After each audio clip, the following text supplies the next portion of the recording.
Bien comme ça. Bon.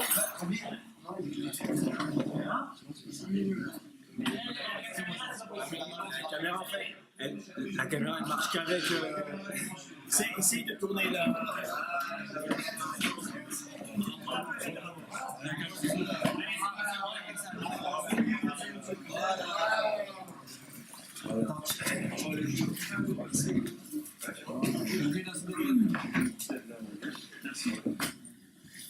Alors on y va en taille. Ce soir, le shiur, la Seuda, les brachot, donc sont les Nishmat, Sita Baba Salé, ils sont offerts pour des fois chez les mains de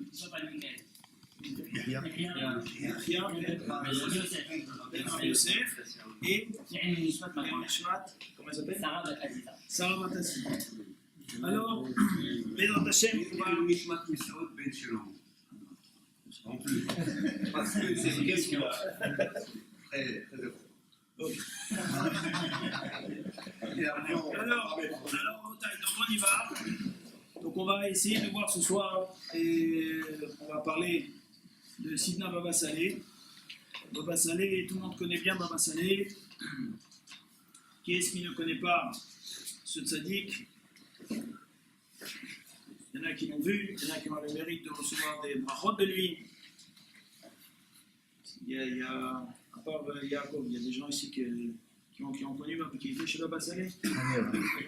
Amir.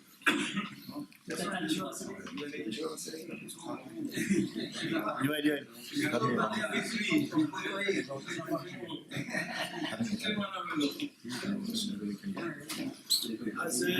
Moi j'ai été aussi dans une aussi. Alors,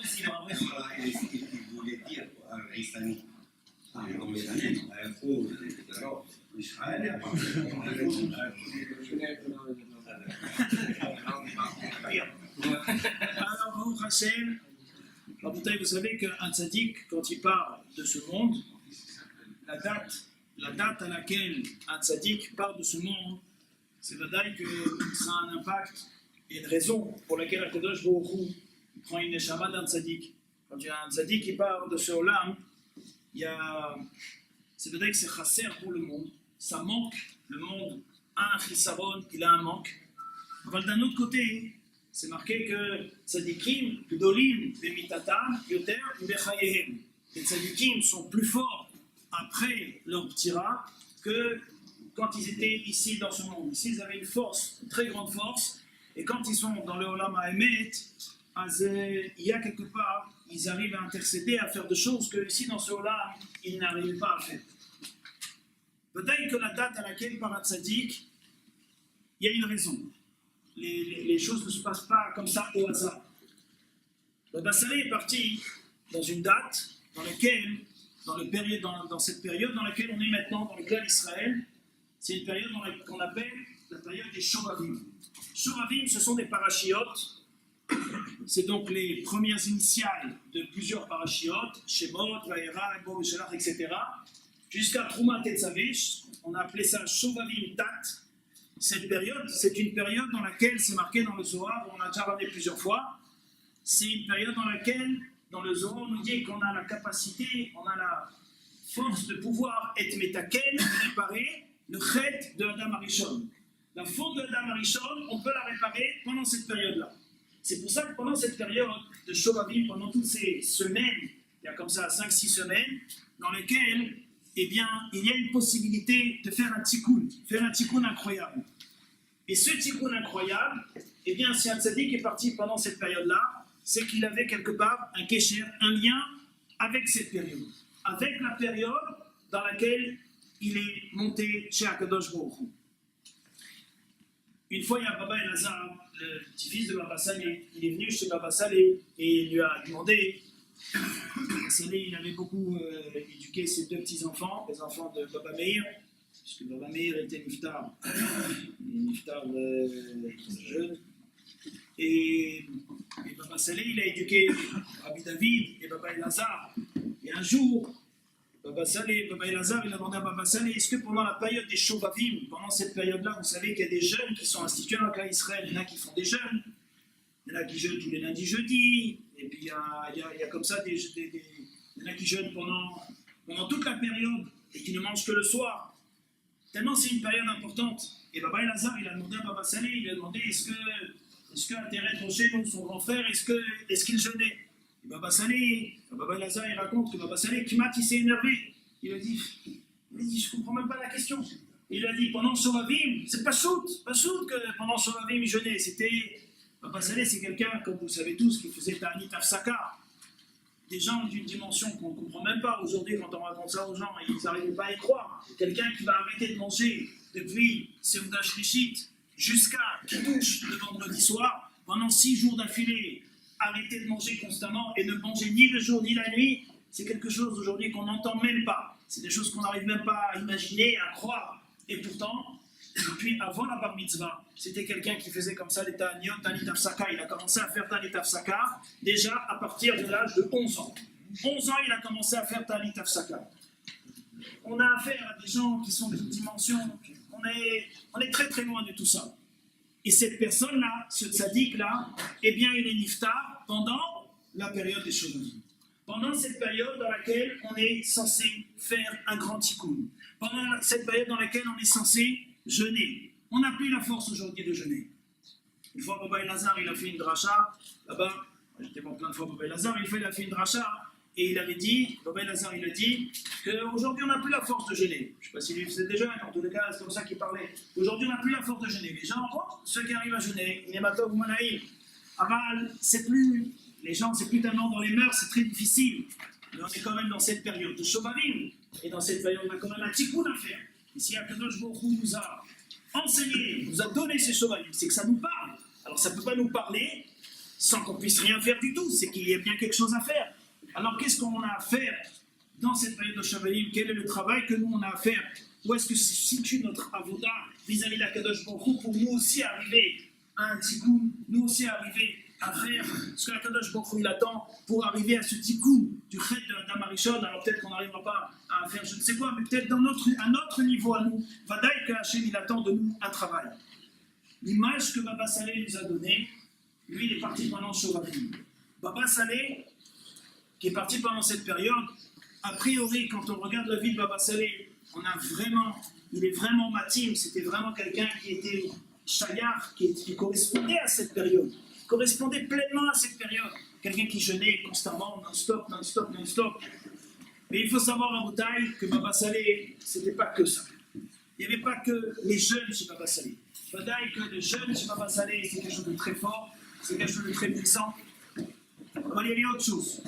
Et bien encore d'autres, sa force n'était pas uniquement à ce niveau-là. La force n'était pas uniquement à ce niveau-là. Et on va essayer de comprendre et de définir ensemble où est-ce que se situait sa force. Il était dans une famille, il venait d'une famille dans laquelle les miracles, comme on dit chez Abraham Avinu, c'était chose courante. Agar, chez Abraham Avinu, elle voyait des miracles tous les jours. Chez Baba Salé, vous connaissez tous l'histoire de Rabbi Yaakov à Berseba. Son grand-père, lui, pourquoi est-ce qu'on l'appelait à Berseba? Il avait voyagé sur un tapis. Et là-bas, c'était des nissim, yom-yom. Rabbi Yaakov à Berseba, il a laissé un parchemin dans la famille. Il a laissé un parchemin à ses enfants dans lequel il a écrit lui-même que chacun de ses descendants qui observerait exactement sa façon à lui de se comporter, eh bien, il aurait les mêmes pouvoirs que lui. Il aurait les mêmes pouvoirs que lui. Il aura donné exactement ce sur quoi est-ce qu'il fallait qu'il travaille. Bon, c'est pas le sujet maintenant.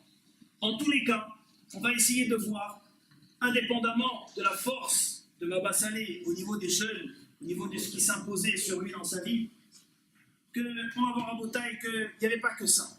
Il y avait encore, sa force n'était pas uniquement à ce niveau-là. Alors on va essayer de voir à quel niveau est-ce que se situait sa force et quelque part on va essayer de chercher quel est notre travail à nous pendant cette période de Shovavim, indépendamment de cette dimension qui s'appelle le monde des jeunes. Dans la parashat de Shavua Rabotai, parashat Vayera, parashat Bou, on est dans les parachats de Yetziat Mitzrayim. Vayidaber Hashem el Moshe ve'el Aaron. Hashem il parle à Moshe et à Aaron, c'est dans la parashat la semaine dernière. Cette semaine ça continue. Vayetzavem el Bnei Israël. Il lui ordonne d'aller dire au Bnei Israël. Ve'el Paro et à Paro. Melech Mitzrayim. Léotzi et Béni Israël Meret Mitzrayim. Va et tu leur dis que je leur ordonne de faire sortir le Béni Israël de Mitzrayim. Ordonnance de faire sortir le Béni Israël de Mitzrayim. Il y a marqué à Rabotai dans le Talmud Yerushalmi. Le Talmud Yerushalmi ramène dans la Sechet Rosh Hashanah Perek Gimel Halacha He. Le Talmud Yerushalmi dit comme ça. Amar Rav Shmuel bar Rav Yitzchak. Almat Sivan. Ça veut dire quoi? Qu'il les a, il aura ordonné. Qu'est-ce qu'Hachem a ordonné? Ici, il y a marqué dans le passage qu'Hachem il a ordonné. Il a ordonné au Béni Israël de quoi? De sortir. On veut sortir. Qui nous laisse sortir? On ne peut pas t'ordonner de faire quelque chose que tu n'es pas capable de faire. Et ça veut dire quoi? Qu'il va aller ordonner à Paro de les faire sortir. Paro, il a des mitzvot. Il n'a pas de mitzvot, Paro. Qu'est-ce qu'il aura ordonné? Le Talmud Yerushalmi se pose la question, qu'est-ce qu'il aura ordonné? Shmuel bar Rav Yitzchak lui dit la chose suivante. Qu'est-ce qu'il a ordonné ici? Il n'aura pas ordonné de sortir de Mitzrayim. Ça, il n'a pas besoin de l'ordonner. Ça, il leur a demandé. Ça, ils l'ont fait après. Moshe, il va aller chez Paro, il va lui demander de sortir. Il va lui demander de faire sortir les Béné Israël. Alors, de quoi est-ce qu'on parle ici? Dit le Talmud Yerushalmi Rabotai. Dit le Talmud Yerushalmi. Dit le Talmud Yerushalmi. Talmud Yerushalmi dit il aura ordonné, il aura enseigné une mitzvah de la Torah. Quelle mitzvah de la Torah il aura enseigné? Parashat Shiluach Avadim. Parashat Shiluach Avadim. Ça veut dire quoi, Rabotai? On a affaire ici à quelque chose d'extrêmement spécial. On a Moshe Rabbeinu. Hachem il vient et il lui dit la chose suivante. Moshe Rabbeinu, tu vas aller voir les Béné Israël en Mitzrayim et tu vas aller leur donner une mitzvah. Ils ont reçu une mitzvah avant la mitzvah du Korban Pessah, avant la mitzvah de Yetziat Mitzrayim, avant tout ça, ils ont reçu une première mitzvah dont on n'a jamais entendu parler. Quelle mitzvah ils ont reçu? Ils ont reçu la mitzvah de Shiluach Avadim. Shiluach Avadim, ça veut dire quoi? Dit le Talmud Yerushalmi, ça veut dire que Moshe Rabbeinu est venu leur enseigner. Il y a un concept qui s'appelle dans la Torah Eved Ivri. Eved Ivri. C'est quoi Eved Ivri? Un esclave hébreu. L'esclave hébreu, vous savez, dans la Torah, si quelqu'un il achète son frère juif parce qu'il a volé et qu'il n'a pas d'argent pour payer, et on va le prendre, on va le faire travailler à la maison. Pourquoi? Parce qu'il a volé et qu'il n'a pas de quoi payer. C'est ce qu'on appelle un esclave hébreu. D'accord? C'est un Eved Ivri. Ce Eved Ivri, il y a des halachot. Comment on doit se comporter avec lui? Comment est-ce qu'on doit lui donner à manger? Comment est-ce qu'on doit lui donner à dormir? Comment est-ce qu'on doit le payer? Combien de temps il peut rester à la maison? Il y a tout un Shulchan Aruch entier là-dessus. Shulchan Aruch sur Eved Ivri. Un esclave hébraïque, un esclave juif.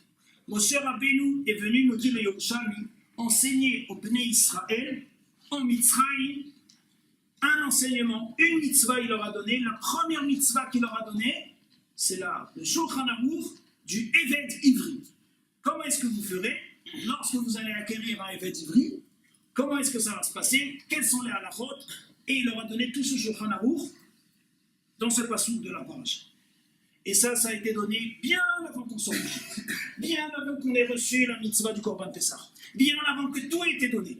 Première mitzvah que le clan Israël a reçue, c'est cette mitzvah-là. Voilà ce que nous dit le Yerushalmi. Et le Yerushalmi continue à Rabotai. Le Yerushalmi dit, il faut savoir que les Béné Israël en Mitzrayim, et plus tard, quand ils sont sortis d'Égypte, il y a marqué dans Yermia, dans le prophète Yermia, quand après les Béné Israël vont être punis, quand après Kadosh Baruch Hu, il va prendre et va détruire le Beth Amikdash. Il nous dit, le Yerushalmi, quand Hachem après va détruire le Beth Amikdash, la raison pour laquelle il ramène un passouk de Yermia, dans lequel Yermia, il parle de cette mitzvah qu'ils ont reçue, et dans laquelle le Yerushalmi dit que la raison principale, une des raisons principales pour laquelle on est parti en Galout, et pour laquelle le Beth Amikdash a été détruit, c'est parce qu'on n'a pas observé cette mitzvah, ce Shulchan Aruch de Eved Ivri, l'esclave juif. Voilà, Rabotai, ce que nous dévoile le Yerushalmi. C'est très étonnant. En quoi est-ce que le fait de ne pas avoir observé les mitzvot, d'abord, premièrement, ce qui est très étonnant, c'est pourquoi est-ce que cette mitzvah elle a été donnée, elle avait Keilou, comme si elle avait besoin d'être donnée avant déjà que le clan Israël sorte et pensait même sortir d'Égypte. Déjà, ils avaient besoin de recevoir cette mitzvah. Ça veut dire que quelque part, sans cette mitzvah, ils ne pouvaient pas sortir de Mitzrayim. Ça veut dire que sans cette mitzvah, ils ne pouvaient pas sortir de Galout. Ils ne pouvaient pas rentrer en Eretz Israël. Sans cette mitzvah Rabotai, ils ne pouvaient pas recevoir la Torah. Sans cette mitzvah Rabotai, eh bien, le Beth Amikdash n'a plus de raison d'être. Et c'est pour ça que quand vous allez perdre le Beth Amikdash, vous avez perdu cette mitzvah, vous avez perdu cette dimension. Qu'est-ce que c'est que cette mitzvah? En quoi cette mitzvah elle est si importante? En quoi la mitzvah du Eved Ivri, le serviteur juif, en quoi est-ce que c'est si important? Il y a des mitzvahs bien plus importantes dans la Torah. Mitzvah Tfilin, mitzvah Shabbat, mitzvah tout ce que vous voulez. Pourquoi cette mitzvah de la Torah spécifiquement? Moshe Rabbeinu il vient, Hachem lui dit attends. L'histoire juive ne peut pas commencer. On ne peut même pas commencer à réfléchir, à faire sortir le peuple avant qu'il ait commencé cette mitzvah. Alors va leur ordonner cette mitzvah. Perek Vav, Pasuk Yud Gimel, va leur enseigner cette mitzvah. Et il leur enseigne cette mitzvah. Il la fait rentrer dans cette dimension, la dimension du Eved Ivri. Et une fois que vous êtes rentrés là-dedans, on peut commencer à parler de sortir d'Égypte. Et après, on va vous ordonner le Korban Pessah. Et après, on va vous donner tout le reste. Déjà, rentrez dans ce Shulchan Aruch du Eved Ivri. Qu'est-ce que c'est que cette mitzvah de Eved Ivri? Pourquoi est-ce que ça a été si important d'être donné en premier lieu en Égypte? Et pourquoi est-ce que, quand on a perdu le Beth Amikdash, nous dit les Yerushalmi, c'est parce qu'on n'a pas observé cette mitzvah comme il fallait. Où on a vu qu'ils n'ont pas observé cette mitzvah comme il fallait? Comme si chacun il avait 50 esclaves à la maison. Comme si chacun il maltraitait ses esclaves à la maison. C'est pas exagéré. C'est pas tous des voleurs. Il y en a beaucoup. Mais combien on en attrape sur ceux qui volent? Pas beaucoup. Combien il y en a qui vont être vendus à Batim? Pas énormément. À combien il y en avait qui avaient des abatines? Eved Ivri, c'est pas Eved Kenani, c'est pas Eved Goy. C'est un juif qui a volé, qui n'avait pas de quoi payer son vol, que tu vas vendre en tant qu'esclave. Combien il y en avait dans le cas Israël? Parce qu'on n'a pas observé ça, vous allez perdre le Beth Amikdash. Qu'est-ce qu'est en train de nous dire le Yerushalmi? Il faut comprendre ce qui est marqué là. Et Bezant Hashem, on va comprendre tout ça avec un moment très profond. Autre Sheila Rabotai, troisième question qu'on va essayer d'éclaircir ce soir. Vous savez qu'il y a une Gemara très étonnante dans la Sechet Sanhedrin. La Gemara dans la Sechet Sanhedrin, Daf, Yutet, Amudbet. Elle nous raconte la vie d'un juif. La vie d'un juif qui s'appelait Palti Ben Laïch. Pas Ben Laïch. Palti Ben Laïch. Palti Ben Laïch. Pour les petits copains, il s'appelait Paltiel. Et la Gemara nous raconte que cet homme, il vivait à l'époque de David Amelech. À l'époque de David Amelech. À l'époque de David Amelech, cet homme vivait. À l'époque de David, on est encore dans la jeunesse de David. David était encore jeune. Il n'était pas encore roi. Il y avait un roi à cette époque qui dirigeait le clan Israël, qui s'appelait Shaoul. Le roi Shaoul, c'est lui qui dirigeait tout.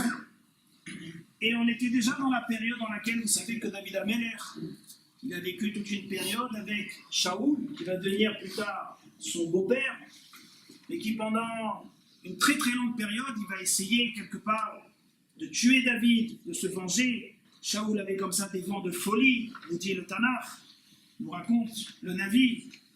Et puis, un jour, Shaoul, il a décidé de prendre sa fille et de la donner en mariage à une personne qui ferait des exploits. On ne va pas rentrer dans toute l'histoire de David Amelech. Et il a donc demandé qui était capable de faire un exploit. Il y a plusieurs exploits qui ont été faits de guerre contre les Pélichtim, etc. Et qui est-ce qui a remporté, qui a réussi à remporter les exploits, qui a réussi à surmonter ce qu'avait demandé le roi? Ça a été David. Shaoul devait donc donner sa fille en mariage qu'il avait promis, il devait la donner à David.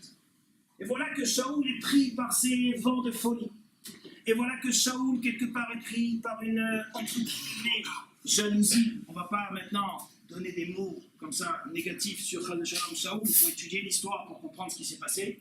Mais en tous les cas, David Amelech avait mérité ce qu'il devait mériter. Il devait se marier avec la fille de Shaoul. Et finalement, Shaoul a décidé que non. Il ne va pas la donner à David.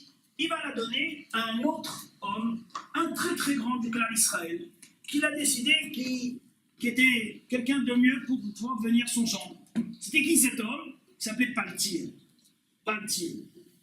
Et donc il a donné cette jeune fille en mariage, sa fille, à Paltiel. Nous raconte Rabotai le Talmud que Paltiel, évidemment, a été mis au courant de ce qui s'était passé.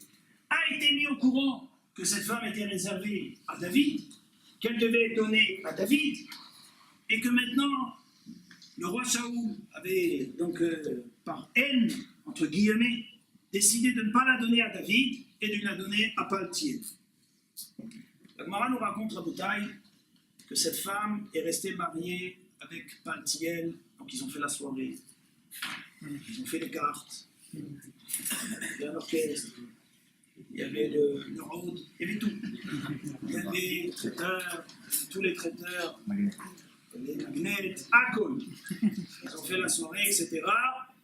Et ils sont restés mariés, la Gemara nous dit, pendant plusieurs années. Ils sont restés mariés pendant plusieurs années. Mais le soir du mariage, Paltiel est rentré à la maison, nous dit la Gemara, il a pris son glaive, il a pris son épée, et il a planté dans la maison, et il a dit à sa femme, personne de nous deux ne bougera. On est mariés pour la photo, mais rien d'autre. Pourquoi? Parce que tu es réservé au roi David. Et moi, je n'ai pas le droit d'être marié avec toi. La Gemara nous dit qu'ils sont restés pendant plusieurs années. Et ils ont vécu ainsi pendant plusieurs années. La Gemara nous dit, c'est marqué, Rabot banot asuchail, ve'atalit al kulana. Rabot banot asuchail, dit Shlomo Ameler dans Michelet. Beaucoup ont fait des grandes choses dans l'histoire du peuple juif. Ve'atalit al kulana. Mais toi, tu as fait plus que tout le monde. Rabot banot asuchail, ça s'applique à qui? Nous dit la Gemara, c'est Yosef Hatzadik. Ou Boaz, Yosef Hatzadik, il a aussi été tenté par une femme, par la femme de Potiphar. Il n'a pas fait de Issour, il n'a pas fait de la Vera. Il y a beaucoup de grands personnages dans le peuple d'Israël qui n'ont pas fauté. Il y en a un qui a surpassé Yosef et tous les personnages du clan d'Israël. C'est Palti Ben Naïch. C'est Palti Ben Naïch. Ce que Palti Ben Naïch a fait, ça a été plus fort que tous. La Gemara nous dit, il y a un autre passouk. Sheker Achen vehevel ayofi. Sheker Achen. La beauté n'a pas de... Elle est vaine. Vehevel ayofi. Le yofi, la beauté, tout ça, sont des choses éphémères. Sheker Achen, c'est quoi? C'est Yosef. Ça fait référence à Yosef. Evel Ayofi, c'est qui? C'est Boaz. Yirat Hashem ititalal, celui qui a eu le plus de crainte d'Hashem, c'est Palti Ben Naïch. C'est Palti Ben Naïch. Il a surpassé tous les personnages du Tanakh. Avec ce qu'il a vécu, il a surpassé tous les personnages du Tanakh. Quelques années après, cette femme va être donnée au roi David. Oui, cette femme va être donnée au roi David. Et le jour où cette femme va être donnée au roi David, le roi David, quand il va devenir roi, il y a marqué à Boutaï dans le Tanakh, qu'il va devenir roi, le roi David savait le comportement de Palti Ben Naïch. Le roi David va envoyer des émissaires pour aller chercher cette femme. Cette femme va être ramenée dans le palais. Elle va se marier avec le roi David. Et il y a marqué à Boutaï que pendant tout le chemin, depuis la maison de Palti Ben Naïch jusqu'au palais, Palti Ben Naïch a suivi les envoyés, le carrosse dans lequel se trouvait sa femme, et il a pleuré toutes les larmes de son corps, jusqu'à qu'il est arrivé au palais. La Gemara demande, qu'est-ce qu'il a pleuré? Il a pleuré de quoi? De toutes les façons, il n'était même pas marié. La Gemara nous dit, non, t'as rien compris. Il a pleuré, parce qu'à partir de maintenant, Akadosh Baruch Hu, il lui a enlevé l'épreuve qu'il avait. Et combien l'épreuve lui était chère. Et combien chaque jour il était Yirat Hashem et Titalal. Il était au-dessus de Yosef Hatzadik. Et ça, Hashem, maintenant tu me l'enlèves. Il a pleuré toutes les larmes de son corps le jour où cette épreuve est partie de devant lui. La Gemara, elle continue et nous dit, tu sais, il y a encore d'autres personnages sur qui on peut appliquer ce passouk. Et elle nous ramène d'autres personnages. La Gemara dit comme ça. Shek Arachel, c'est Doro Shel Moshe. On ne va pas expliquer ce passouk au niveau des tentations, des plaisirs de ce monde, comme tu viens d'expliquer. On va l'expliquer dans un autre contexte. Dans quel contexte on va l'expliquer? Au niveau de l'étude de la Torah. Au niveau de l'étude de la Torah, chez Karachel, c'était Moshe Rabbeinu. Moshe Rabbeinu, il y avait une grande dimension de Torah. Hevel Hayofi, c'est Doro Shel Yoshua. Yoshua, il était aussi très très grand en Torah. Yirat Hashem et Titalal, c'est l'époque de Chizkia, le roi Chizkia. Le roi Chizkia, à son époque, l'étude de la Torah, elle était bien au-dessus de l'époque de Moshe Rabbeinu et de Yoshua. Pourquoi? On dit la Gemara, à son époque, Chizkia, il est devenu roi. Il y en a, quand ils deviennent raves, qu'est-ce qu'ils font? Ils prennent des WhatsApp, ils annoncent Chiour à 19h ce soir. Le pauvre rave, il arrive, il n'y a personne. Il se demande si le WhatsApp a marché, il n'a pas marché. Il y a 200 personnes qui ont reçu le WhatsApp, il n'y a aucune réponse. Chizkia, quand lui il est devenu roi, c'était un gadol batora, on ne peut même pas imaginer. Chizkia nous dit, la Gemara, il n'a pas fait comme ça. Il n'y avait pas de WhatsApp, et puis il s'est dit, bon, de toute façon, même avec les WhatsApp, ça ne marchera pas. Il a pris son épée, Chizkia. Quand il est devenu roi, il a pris son épée et il a planté, la Gemara nous dit, à l'entrée du Beth Midrash. Il a dit, celui qui sort, je le tue. Donc moi, jusqu'à maintenant, j'ai essayé la première solution. Azravota, il nous dit, la Gemara, Chizkia, c'était ça.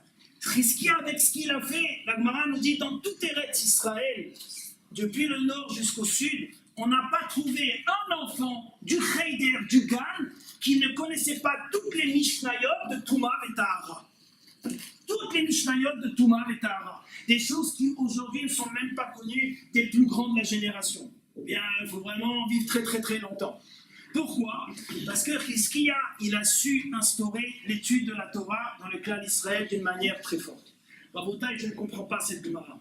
Pourquoi dans cette Gemara, du même verset, on explique une fois que ce verset s'applique, Yirat Hashem et Titalal, ça s'applique sur des personnages qui ont travaillé sur les plaisirs terrestres, comme Pati Ben Aish, qui n'est pas tombé, n'a pas succombé aux plaisirs de ce monde.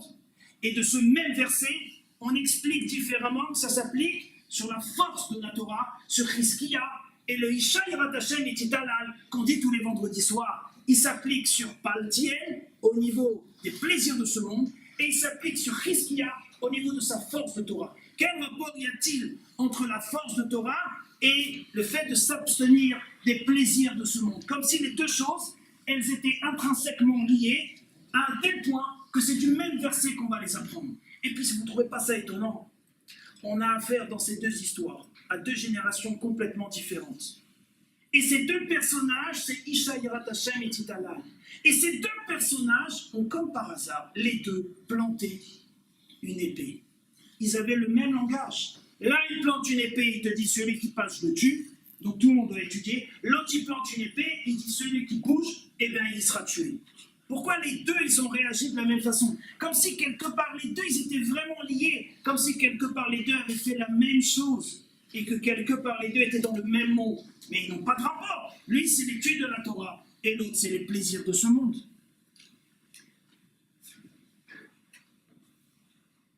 Une dernière question, Rabotai. Vous connaissez tous l'histoire de David Amelech. La Gemara dans Masechet Shabbat, la Fravtet, Lamed Amud Aleph, Baba Elazar, le petit-fils de Baba Salé, il a posé une fois cette chaîne-là. Il avait demandé, il y a marqué dans la Sechet Shabbat, la Gemara nous raconte l'histoire de David Amelech. David Amelech, Rabotai, il est niftar un jour de Shabbat. Il y a marqué dans la Gemara, dans la Sechet Shabbat, David Amelech a voulu connaître le jour de sa mort. Odiaini Hashem Kitsi, qu'Hashem fasse connaître le jour de ma mort.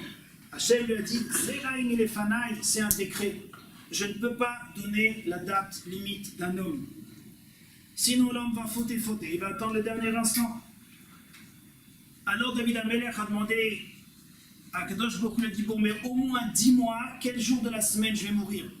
Hachem lui a dit ça, je peux te le donner. Il a dit, tu vas mourir à Marlo Beshabbat Tamut. Tu vas mourir en Shabbat. David Amelech, il connaissait très bien l'Ilchot Muktzeh. Il savait très bien qu'un mort Shabbat, on ne peut pas l'enterrer. David Amelech, il a dit Amut Be'echad Be'Shabbat.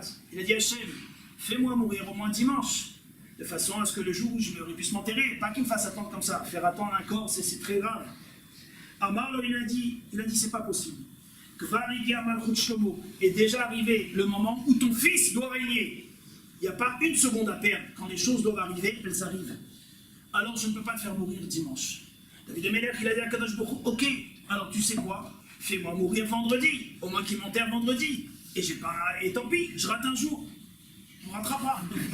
Alors, Kadosh Baruch Hu lui a dit, Ki tov yom b'chatzerecha me'alef, tov lom yom yechad sh'ata yoshev osek b'Torah. Mais Elef Olot, à mes yeux, est beaucoup plus grand. Un jour de ta vie ici sur terre où tu étudies la Torah est bien plus grand que des milliers et des millions de sacrifices qui vont être emmenés par ton fils Shlomo. Et donc je ne peux pas me passer de ce jour, de ton dernier jour ici sur terre, donc tu devras ici rester encore un jour. La Gemara nous raconte qu'effectivement, David Amelech, qu'est-ce qu'il a fait? Les Juifs sont malins, avec Hachem. Alors il a dit, bon, je vais mourir Shabbat, il n'y a pas de problème. Il y a marqué qu'un Juif qui étudie la Torah, le Malach Hamavet, l'ange de la mort, il ne peut pas venir t'approcher. Alors qu'est-ce que je vais faire? Shabbat, dès qu'il rentre, pendant 24 heures, il étudie. 24 heures d'étude. 24 heures, il étudiait non-stop. Non-stop, non-stop. Et comme ça, le Malach Hamavet ne pouvait pas l'approcher. David Amelech, il s'est senti quelque part protégé. Il pensait qu'il était parti pour 4000 ans. Et Rabotai nous raconte la Gemara. Le Malach Hamavet, il a eu Béhémet. C'était très difficile pour lui. Quand Malach Hamavet camé, le Malach Hamavet, il s'est tenu devant lui, il ne pouvait pas le toucher. Ne l'eau avait pas ça pour m'éguircer, il n'arrêtait pas d'étudier. Mais qu'est-ce que je vais faire? Le Malach Hamavet, il a dit, bon, je vais aller dans le jardin de David Amelech. Il avait des très grands jardins. Il a dit, je vais aller dans ces jardins. Et là-bas, je vais aller envoyer du vent et je vais faire tomber des arbres. Et lui, il est dans son Beth Midrash. À un moment où il va entendre beaucoup de bruit, il va se lever, il va aller voir et à ce moment-là, je vais l'attraper. Effectivement, c'est ce qu'il a fait. Il a envoyé du vent et du tonnerre, et là. Et David Amelech, hop, il a entendu qu'il y avait du bruit, il s'est levé. Il est parti, en allant sur le chemin, quand il devait monter les petites marches pour aller vers son jardin, vers un penthouse. Alors, il y a marqué que à ce moment-là, le Malach Hamavet, quand David Amelech est venu, il a vu ça, hop, il s'est arrêté d'étudier une seconde, paf, il a pu à ce moment-là lui prendre sa neshama et il l'a tué. Il demande Baba Elazar, mais je ne comprends pas. Le Malach Hamavet, il a besoin d'aller dans le jardin de David Amelech, qui se trouve à 300 mètres de son Beth Midrash, pour aller faire du bruit là-bas, pour que David Amelech il se lève. Le Malach Hamavet, il avait qu'à se mettre dans le Beth Midrash. Dans le Beth Midrash, il te fait sauter un néon, il te fait tomber une table par terre, il te fait je sais pas quoi, qu'il fasse quelque chose, un bruit dans le Beth Midrash, parce que ça on parle du Malach Hamavet, alors il peut faire ce qu'il veut. Ah, il a qu'à faire quelque chose dans le Beth Midrash. Je suis tombé à un Schneider, des fois on est en train d'étudier, et paf, il y a une espèce de ham qui a oublié que tous les Schneider ils sont défoncés, et tout tombe par terre, et tout le monde sursaute. Et ben voilà, il avait qu'à faire la même chose.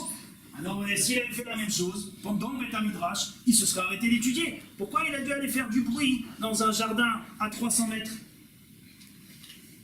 Ça, c'est la question qui demande Baba Elazar. Alors, à Boutaï, on va essayer de répondre maintenant à toutes les questions qu'on a demandées. On va avoir un très grand yesod du Zohar HaKadosh. qui va nous répondre à notre question. La première question qu'on a demandé, c'est d'essayer de comprendre pourquoi la première mitzvah qu'on a reçue en Égypte, c'était quoi? C'était Eved Ivri, apprendre tout le Shulchan Aruch du serviteur juif. Pourquoi est-ce que ça c'était tellement important avant de sortir de Mitzrayim? La deuxième question qu'on a posée, essayez de comprendre pourquoi est-ce que Palti Ben Laish, cet homme qui était dans un monde tellement beau, tellement grand, qui a surpassé toutes les tentations de ce monde, on le met au même niveau que Hizkia, qui lui a surpassé dans ce monde tous les niveaux de Torah, comme si le niveau de Torah était lié avec le niveau des plaisirs terrestres. Et troisième question qu'on a demandé, c'est la Gemara dans Shabbat avec David Ameler, pour essayer de comprendre pourquoi David Ameler, le bruit qui a été fait, comme si on avait besoin de le sortir du Beth Midrash pour pouvoir le tuer. Il ne pouvait pas le tuer dans le Beth Midrash, même s'il avait fait un bruit dans le Beth Midrash, il n'avait pas pu le tuer dans le Beth Midrash. Pourquoi? Rabotai, il y a marqué dans le Zohar HaKadosh un très grand yesod. Et avec ça, on va comprendre qui était Baba Sali. Il y a marqué dans le Zohar HaKadosh,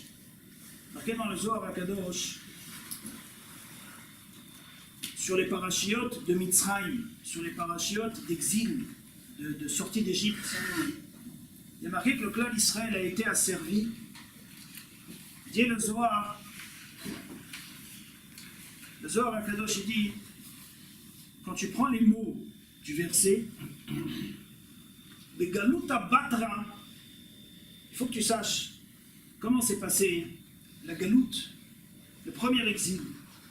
Et il faut que tu saches que Begaluta Batra, dans le dernier exil, les choses vont se passer de la même façon. Et pourquoi est-ce qu'on insiste tellement sur ce qui s'est passé en Égypte? Parce que ce qui s'est passé en Égypte, c'est ce qui va se passer chez nous. Et de la même façon, et ce avec quoi ils sont sortis d'Égypte, c'est avec ça que nous, on sera zoré la Biat HaMashiach. Et ce qu'ils ont fait en Égypte, c'est ce qui a permis quelque part à ce que le clan Israël arrive à son tikkun, arrive quelque part à réparer la faute d'Adam Arishon, et c'est avec ça que nous aussi on arrivera à réparer et à sortir de Galout. Il nous dit le Zohar HaKadosh la chose suivante. Begalut Abadra, Itkayem Behu va s'appliquer sur les Juifs en 2019. Vayemareru et Chayehem. Les Égyptiens ont rendu notre vie amère. Ba'avoda kasha, avec un travail difficile. Bachomer, avec du mortier. Belevanim, avec des briques. Ou bechol avoda basadeh, avec tous les travaux des champs. Vous dire à Botaï, le Zohar HaKadosh, écoutez, ce Zohar HaKadosh, c'est de la bombe atomique. Me dit le Zohar HaKadosh, je vais te traduire les mots de la Torah. Et je vais t'expliquer ce que la Torah est en train de nous dévoiler ici. Me dit le Zohar HaKadosh, Be'avoda kasha, on était en Égypte, on a reçu, ils ont rendu notre vie amère. Be'avoda kasha, ils nous ont donné des travaux difficiles. Kasha, Omer Azohar, Zo Kushya. Ça fait référence aux Kushiot, aux questions que l'on pose quand on est en train d'étudier la Torah. Bachomer, ils nous ont asservi dans le mortier. Omer Azohar, Zu Kal Vachomer. Ce sont tous des raisonnements a fortiori que tu fais dans l'étude de la Torah. Balevenim, avec des briques. Omer Azohar, Zu Libun Alacha. C'est quand tu mets la benne, tu travailles ta sugia jusqu'à ce que tu arrives à obtenir la halacha. Tu travailles et tu te casses la tête et tu te coutures la tête sur chaque commentaire jusqu'à ce que tu arrives à apprendre une goutte qui est quoi? Qui est la halacha. Bechol avoda basadeh, et tous les travaux des champs, zu braïta. Ce sont tous les enseignements que nous avons reçus dans le Shas, dans le Talmud. Et kol avodatam asher avdu bahem befarer, tous les travaux qui nous ont asservis, avec lesquels on a été asservis en Égypte, Omer Azohar, zu teiku. Ce sont toutes les questions dans le Talmud sur lesquelles on reste en question et qu'on n'a pas de réponse. Rabotai nous dit le Zohar HaKadosh quelque chose de fondamental. Quand va venir la galoute à Atida, quand va venir le moment d'être délivré, on va sortir et on va devoir revivre ce qu'on a vécu en Égypte. Nous dit le Zohar, qu'est-ce que ça veut dire que tu vas devoir revivre ce que tu as vécu en Égypte? Nous dit le Zohar, tu veux savoir avec quoi est-ce que tu vas sortir, avec quoi est-ce qu'on va sortir de France? Avec quoi est-ce qu'on va sortir de la galoute dans laquelle on est? La seule chose avec laquelle tu vas sortir de la galoute dans laquelle on est, c'est le Koach HaLimud Torah, c'est l'étude de la Torah. L'étude de la Torah, c'est la dimension de Chizkiya. C'est avec cette dimension-là, c'est avec le Kavachomer, avec la Kushia, avec les questions, avec les raisonnements a fortiori, avec le Teku, avec la Halacha, avec la Braïda. Tout ça, ce sont les mots qui sont marqués. La traduction de ces mots, nous dit le Zohar dans la Torah, c'est tout ce qu'on vient d'énoncer maintenant. Tout ce qui compose le Talmud, tout ce qui compose l'étude de la Halacha, tout ça, c'est exactement ce dont nous dit la Torah, avec quoi est-ce qu'on peut sortir de Mitzrayim. Rabotai, on est dans une galoute dans laquelle, plus on va avancer, nous dit le Zohar HaKadosh, plus les plaisirs terrestres vont aller en augmentant. Plus les gens vont chercher à être de plus en plus dans le confort, de plus en plus dans le monde matériel. Ce qui était avant quelque chose, un miracle d'avoir un frigidaire dans une maison, c'était un miracle il y a 50 ans. Les gens étaient avec des blocs de glace. Aujourd'hui, c'est le passout du passout, c'est le normal. Même le plus pauvre, il a un frigidaire. C'est-à-dire qu'on vit dans un monde matériel qui est de plus en plus développé. On est de plus en plus dans les plaisirs matériels, malgré nous. On dit le Zohar HaKadosh Rabotai, il faut savoir qu'il y a deux dimensions qui vont être présentes au moment de Biat HaMashiach. Il va y avoir la dimension des plaisirs matériels, et il va y avoir la dimension de l'étude de la Torah. Si tu diminues ça, ou si tu ne t'attaches pas à ça, alors tu arriveras à grandir là-dedans. Et quelque part, si tu veux dominer ça, il faut que tu grandisses là-dedans. Tu ne pourras pas dominer les plaisirs matériels, surmonter les tentations de ce monde, si tu ne travailles pas avec cette épée. Tu ne pourras pas obtenir cette première épée si tu n'obtiens pas cette deuxième épée. Palti Belaïsh Rabotai, c'est quelqu'un, il a surmonté tous les plaisirs de ce monde. Comment est-ce qu'il a réussi à surmonter tout cela? Il y a marqué Rabotai dans le Zohar, Palti Belaïsh, c'était un monstre en Torah. C'était un monstre en Torah. Il a réussi à être ce qu'il était grâce à son étude de Torah. Il a mis ça, son symbole, il a posé une épée. On retrouve ce symbole que chez une personne, chez Chizkiya. Chizkiya qui lui-même était un monstre en Torah, le monstre, mais plus que Moshe, que Yehoshua. Pour te montrer, tu veux surmonter ça, il n'y a que ça, il n'y a pas d'autre solution. T'auras beau fermer les yeux dans la rue, t'auras beau faire ce que tu veux avec ta tête, t'auras beau te mettre des anneaux dans les yeux, je sais pas quoi, faire ce que tu veux, tu peux faire ce que tu veux, tu n'arriveras pas à surmonter les plaisirs de ce monde. Tu n'arriveras pas à servir Hachem, à faire les mitzvot qu'il te demande dans ce monde, au niveau des tentations matérielles dans lesquelles on vit aujourd'hui. Il n'y a qu'une seule force qui nous permet de surmonter tout ça. C'est quoi? C'est l'épée de Chizkiya. C'est l'étude de la Torah. Si tu prends ça, tu peux être même comme Paltiel Ben Laïch. Si tu prends ça, quand Paltiel, sa femme est partie au royaume, il pleurait. Il pleurait. Pourquoi il pleurait? Encore, je veux encore des difficultés. Encore avoir à surmonter. Pourquoi m'enlever maintenant ces difficultés, ce que j'ai à surmonter? Pourquoi m'enlever tout ça? Combien je vais recevoir sur le salaire de ce que j'ai surmonté? Ça, c'était Palti. Grâce à quelle force il a réussi à faire ça? Grâce à la force de quoi? De l'épée de Chizkiya. Il dit Baba Elazar, le petit-fils de Baba Saleh, il dit David Ameler, le malach, il est venu le chercher, le malach Hamavet. Il ne l'a pas perturbé dans le Beth HaMidrash. Il a fait sortir à 300 mètres du Beth HaMidrash. Pourquoi? Parce que, quelque part, le symbole, il est pour nous à ce niveau-là. Si tu es attaché à l'étude de la Torah, aucun malach Hamavet ne pourra venir te déranger. Si tu es attaché à l'étude de la Torah, aucune attirance de ce monde pourra venir te déstabiliser. Tu arriveras à tout surmonter. Évidemment qu'il y a des épreuves, mais tu arriveras à surmonter, à dominer toutes les épreuves qu'Hachem va t'envoyer. Par contre, si tu sors du Beth HaMidrash, ta tête, t'es pas dans l'étude. Il y a un cours 5 fois par semaine, t'es là 1 fois par mois. Bon, alors quelqu'un qui est comme ça, après dehors, c'est pas la peine de t'étonner. Pourquoi là je tombe, et là je tombe, et là je fais pas ce qu'il faut faire, et là je fais pas ce qu'il faut faire. Ça, Rabotai, c'est le Sod. Akadosh Baruch Hu est venu donner un message à travers Moshe Rabbeinu au Béné Israël. avant de penser à sortir d'Égypte, une mitzvah, nous dit le Yerushalmi, une mitzvah, Eved Ivri. C'est quoi Eved Ivri? Eved Ivri, c'est un esclave juif. Pourquoi c'est si important cette mitzvah? C'est pas la mitzvah qui est importante, c'est la dimension de cette mitzvah. C'est ce que cette mitzvah elle représente. Avant de sortir d'Égypte, tu dois comprendre que tu es un Eved. Tu es là que pour servir Hachem. C'est quand même casse-pied de vivre constamment, comme la Gemara elle dit, à chaque chose qu'on fait dans la vie. Alors si on arrive à surmonter nos instincts qui nous disent regarde, alors on a l'Yetzirara qui nous dit mais pourquoi t'as pas regardé, pourquoi t'as pas regardé, pourquoi t'as pas regardé. Et quand on regarde et qu'on lui dit bah allez c'est bon tiens, allez voilà j'ai regardé, alors t'as l'Yetzirara qui te dit pourquoi t'as regardé, pourquoi t'as regardé, pourquoi t'as regardé. On est constamment dans des guerres, on est constamment en train de se triturer, on est constamment en train de travailler. Maintenant, on apprend qu'on ne peut travailler qu'avec l'étude de la Torah. Tu veux surmonter tes instincts, il n'y a que l'étude de la Torah qui peut t'aider, rien d'autre. Tu pourras apprendre tout ce que tu veux. Si tu n'as pas l'étude de la Torah, ça ne marche pas.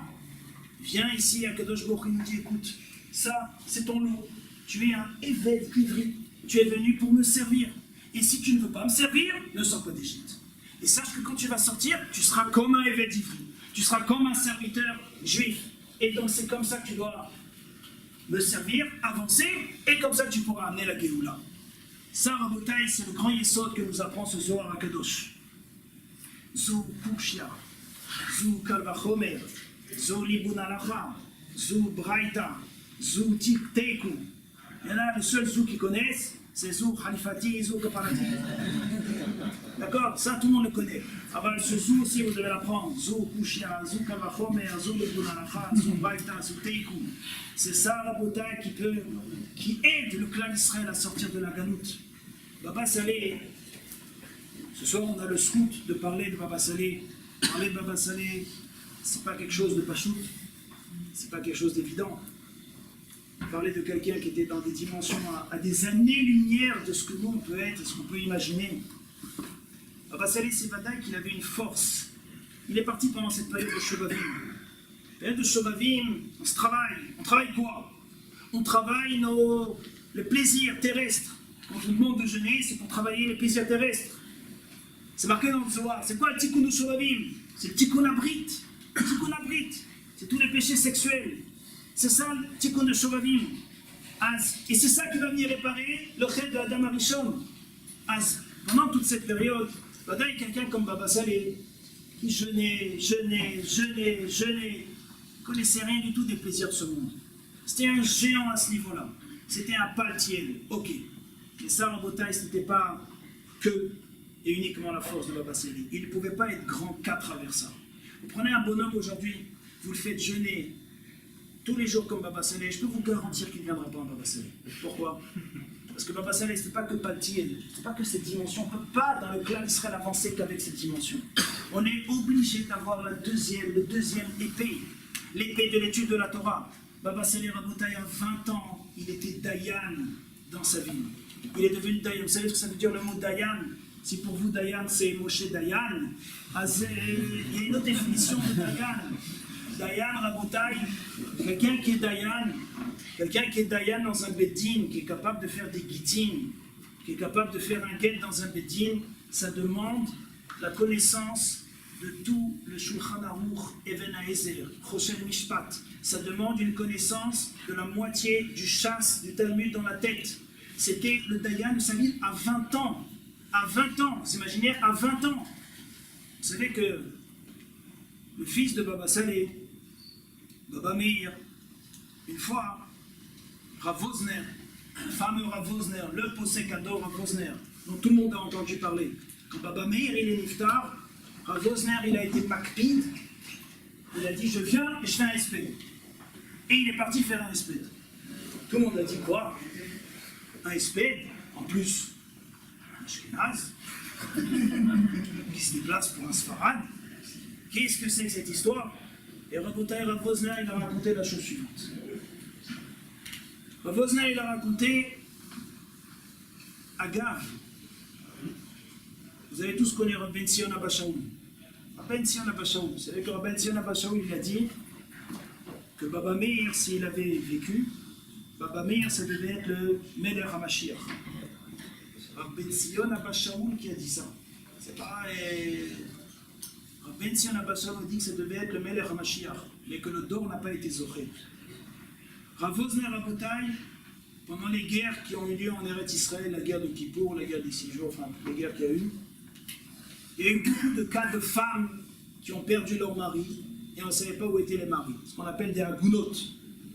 Il y a marqué un Rabotai, dans le cas de agunot, pour permettre à la femme de pouvoir refaire sa vie, de se remarier, c'est extrêmement compliqué, extrêmement complexe.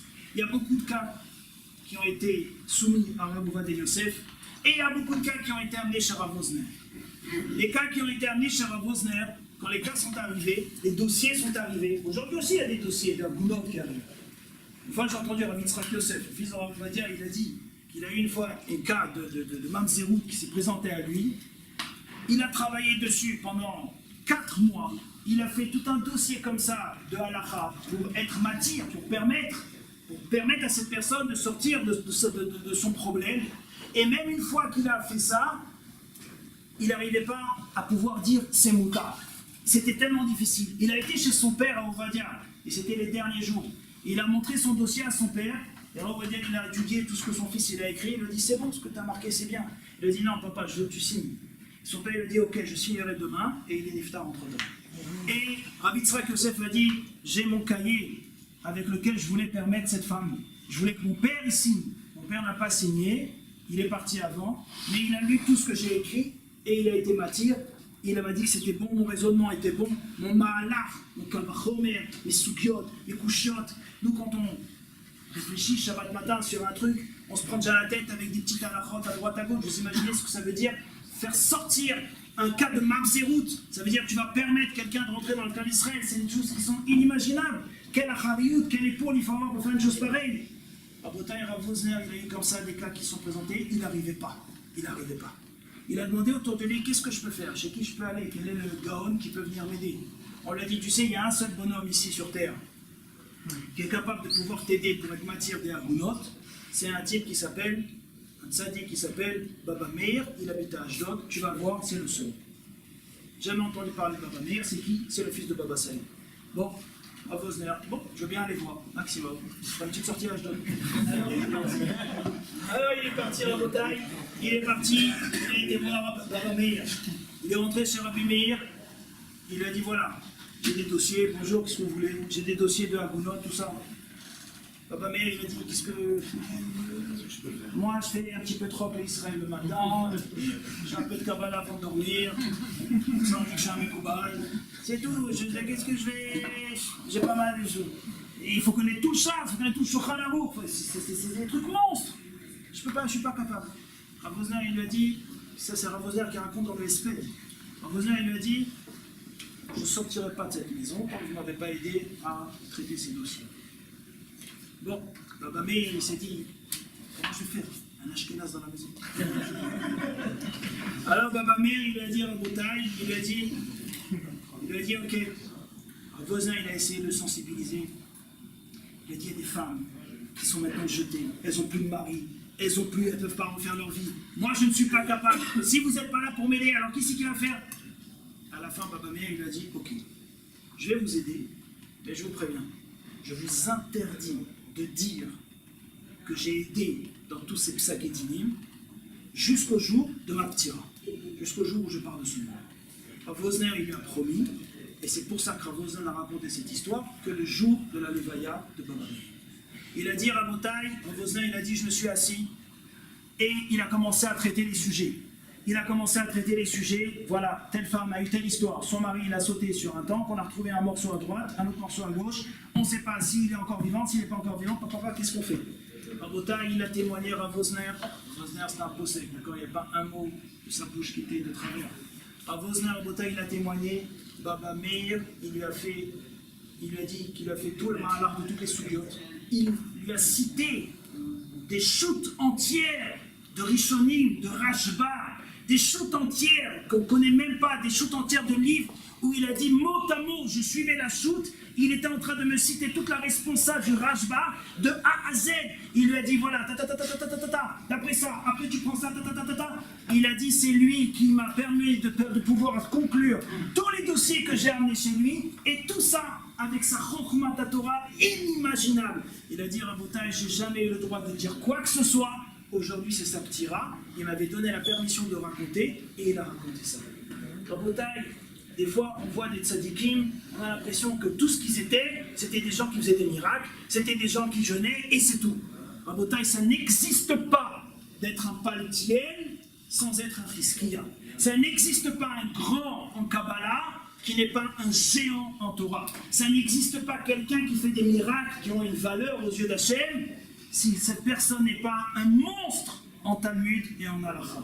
Et ça, c'était Baba Meir. Et ça, c'était Baba Salé. Les gens, à 20 ans, être Dayan, toute sa vie, après, tout était par cœur dans sa tête. C'était des gens qui étaient, juste pour terminer, vous savez qu'il y a un sefer qui s'appelle Marsof Alavan, qui est sur des chidushim qui ont été écrits par, je crois, Yaakov Bersera. Sur ce livre, Marsof Alavan, on a demandé une fois à Baba Salé de faire une akdama dans le livre. D'écrire au début du livre une première page, de faire une akdama, quelques akdamot sur le livre. Baba Salé Rabotai, il a fait une akdama qui dure à peu près 3 pages. C'est dans cette akdama une préface. Une préface dans laquelle il cite, et il cite, et il cite, et il cite, et il cite, et il cite. On ne comprend même pas ce qu'il raconte. Cette akdama Rabotai, elle a été prise et elle a été emmenée avant. Ils ont fait une édition dans laquelle ils ont voulu marquer d'où il sortait tout ce qu'il avait marqué. Ils ont amené cette akdama, cette préface, chez Raphaël Kanevski. Le seul sur terre aujourd'hui qui est capable de te dire, ça vient de Talmud Yerushalmi, Talmud Paris, Shabbat, Nida, Betsa, Baba Kama, Baba Mitzia, Baba Batra, tel Midrash, tel ceci, tel Zohar, Papa Bi, Papa là. Ils lui ont amené l'akdama. Rabotai, il a lu l'akdama, il a donné les Mekorot sur tout ce qui est marqué dans l'akdama, rien que dans la préface, il a cité 300 Mekorot. 300 Mekorot. Et il y a eu plus d'une dizaine de phrases sur lesquelles il a dit, ça je ne sais pas d'où il le sort. Sur lesquelles il a dit, je ne sais pas d'où il le sort. Ça, Rabotai, c'était Baba Salé. Baba Salé, c'était un géant Kedusha. C'était un géant en prichout de ce monde. Il ne pouvait pas être un paltiel sans être un géant en Torah. Ça commence par l'étude de la Torah. L'épée qu'il avait dans sa vie, c'était l'épée de l'étude de la Torah. Il a commencé par étudier, par devenir Dayan, et après, il est rentré dans ce monde dans lequel il était. Et ça, Rabotai, c'est le limoud qu'on doit retenir pour nous. Nous, on a peut-être des difficultés aujourd'hui pour jeûner. Tu sais quoi? C'est pas grave. On ne te demande pas de jeûner. Ce qu'on te demande aujourd'hui, c'est Kalvachomer, c'est Kushia, c'est Liboun, c'est Braïta, c'est Tenkou. Aujourd'hui, ce qu'on nous demande, ce qu'Hachem nous demande pour sortir de la galoute dans laquelle on est, c'est étudier, et étudier, encore étudier. Fixe une chavruta, va un cours de Torah, étudie dans la rue. Aujourd'hui, il y a tellement de choses qu'on peut étudier. Tu le mets dans ton téléphone, il y a des numéros, tu as des shiurim là-bas. Il y a tellement d'études que l'on peut faire. C'est ça qu'Akadosh Baruch Hu attend que l'on fasse. De cette façon-là, Bezrat Hashem, on sera zoché la Géoula, et on sera zoché, Bezrat Hashem, Bisrout Hatzadik Baba Salé, Bezrat Hashem, il nous protège, et on nous aide, nous aussi, à pouvoir sortir de notre galoute personnelle. Amen.